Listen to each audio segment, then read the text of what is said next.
It's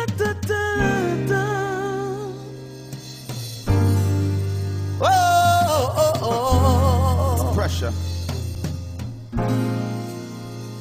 Let me give you some love and affection. You got my attention. You need no correction. Major poor blessings in your direction. You got my attention. What an impression. So long I've been waiting to be with you all alone. I've been anticipating. The first time we kissed was breathtaking. And girl, we got a bright future in the making. Oh, when we are together, my heart feels so much better.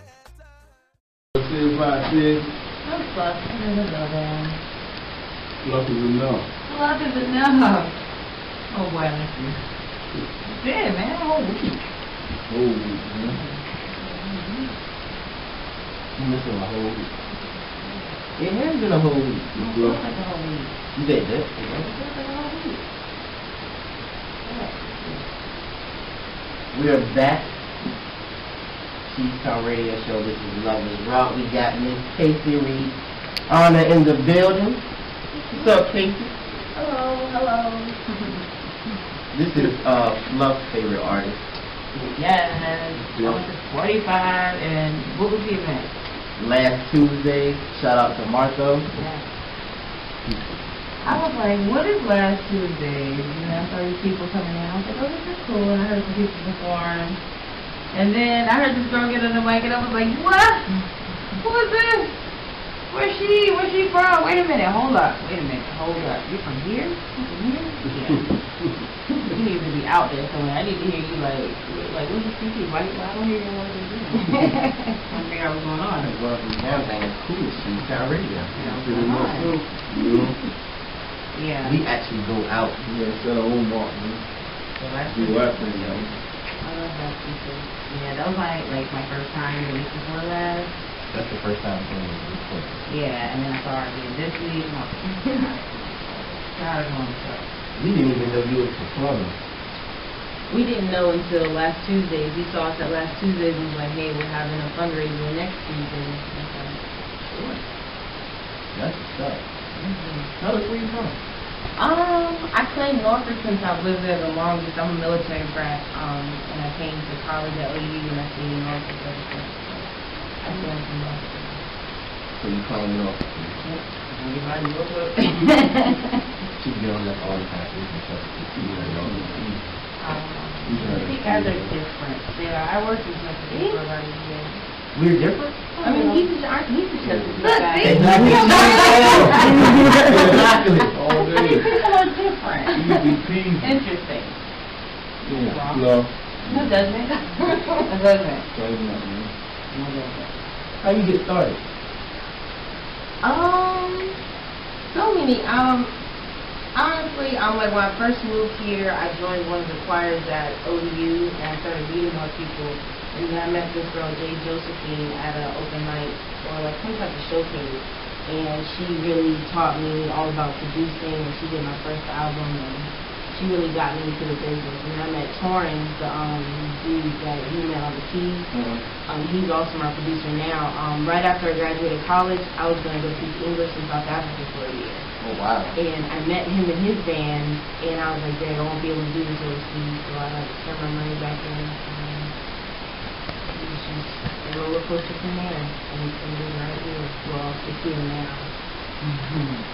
How long have you been doing How did you figure out well, I was like, Mama, we were in the church. I grew up in the church, and I was wanting to be in choir. My mom put me in choir. We moved like every 2 years, so she would always either put me in choir or like a vocal coach on the basement where I was really cool stuff.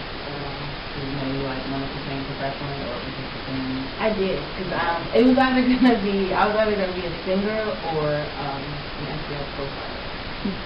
Okay. That's what I went to school for, and then I was like, I don't think I'm on this side.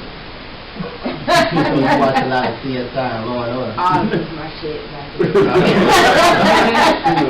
I wanted to do like profiling or like prison counseling. I was really interested. Like, not like, oh, but I just really saw a need there. Right. And there was so many black men in prison at the time, and I was like, well, what can I do for that? Okay. Well, you still have a voice, you know, with your music, you can still help a lot of people. Like, you know, I was saying that you remind me of like a neo-soul type artist, and I know they're like, you know, conscious driven, you know, conscious lyrics, and I was just like, man, you feel like you can really hear what he was saying. And I know you were saying that, what's the name of your band? For the Love. For the Love, and then it's a movement, it's not really a band. So what's that like? How did you come up with that? What's the movement about? Well, actually, it started at 45 Degrees, like, 2 years ago or a year ago, and there was a show, and me and him were performing. They were like, we needed a name. We were just talking about how we felt about like the music industry and what we were going through at the time. So For the Love came from that. It was basically more so just doing it for the love of music, actually, for the love of the craft and building people as a unified conglomerate or whatever, you know what I'm saying? So For the Love is really all about spreading that one love Bob Marley. I love that message. I love it. I love it. Yeah, your energy was just like, everybody in there was drawn to you. I was looking around, I was like, oh, look.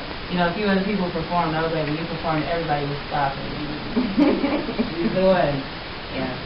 So, like, who are your inspirations? Like, you know? Definitely. Like, just regular inspirations. Of course, I was my mom. Just watching her growing up, like, it was always just the two of us, hopping from state to state, country to country. And now that I'm her age, like, I'm 26, and she had me at 26. So it's like, now that I see what life is really like, I'm like, kudos. I couldn't get it. Out to all the mommies. Musically, you don't have to wait for Mother's Day. Because we got some time for Mother's Day coming up. Yeah. Musically, I grew up listening like Stevie Wonder, Alanis Morissette, Celine Dion. Yeah, so I really, my mom, I was really gifted with parents that really loved good music. So I was just it was never just one group. Like, I listened to country, everything growing up. Because I was the only child for the longest, so I was just, my CDs, like, if I was on punishment, she was like, okay, you can't listen to music for a week. So that was like my word. So you wouldn't put your music in a genre? I wouldn't, like, because I just can't figure out, it doesn't really fit all in one. And I didn't grow up just listening to one genre, so it's like I didn't really grow up knowing genres. Because we just hopped around so much, and I just heard so many different things. You don't always get a title when you hear it on the radio. So it's like, now I can't even, I have a hard time even picking out what genre is what if I hear a song. So it's like I just write to whatever music is given to me, or if I have a certain idea, I just write it down. And whatever melody comes with it, just organic. I don't know where to classify it. With the way today's music is, that you don't classify your music in a certain type of genre. Does it bother you, or do you worry about fitting in with the way music is now? I feel like it's shifting. Like, we're getting a lot of people who are like crossing like rap and pop lines, and like when I went to the J. Cole concert, like the audience was so diversified.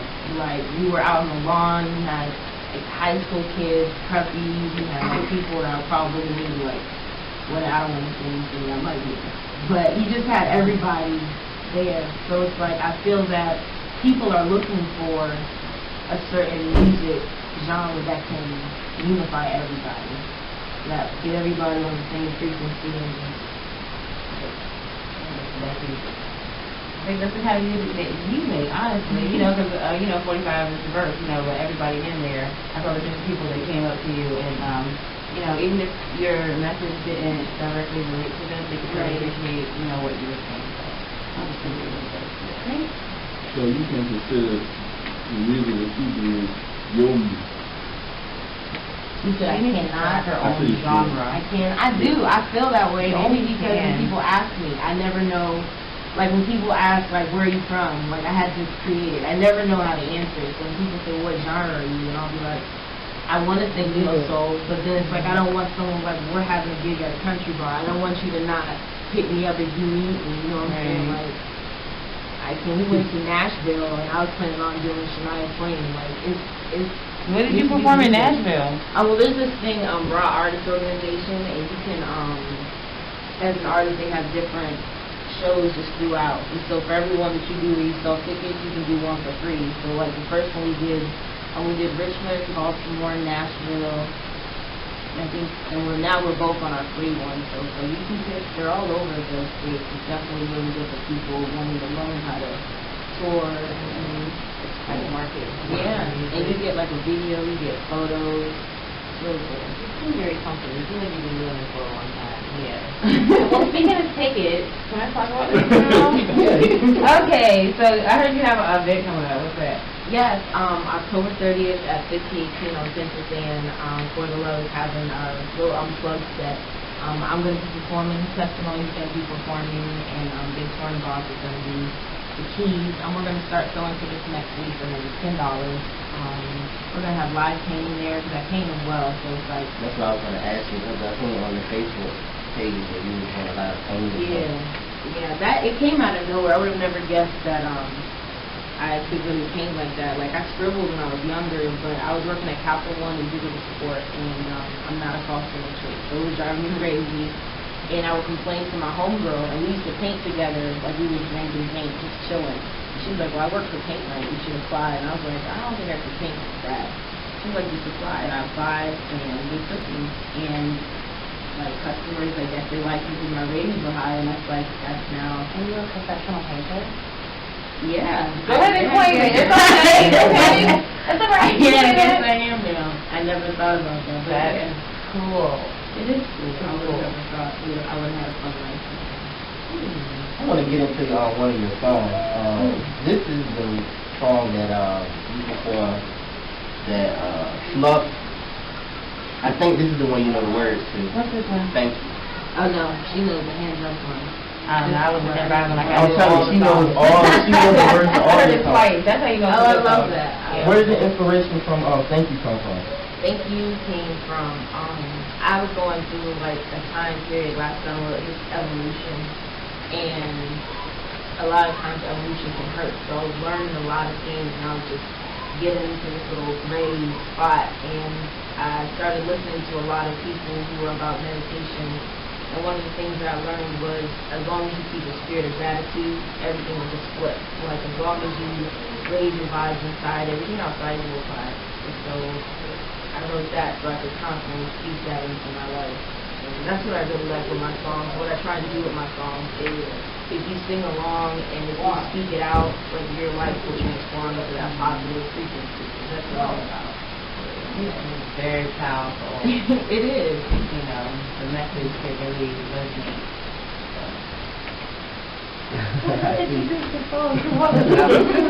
We're going to get into this joint Thank You by Case and Reanna, and we'll be right back. Cheesetown Radio, this is Love the Project.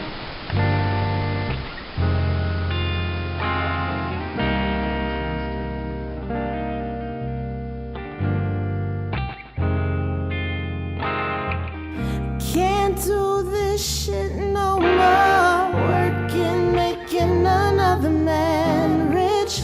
I was made for more. Step back, my dreams are too big. 9 to 5s can't hold me down. Money no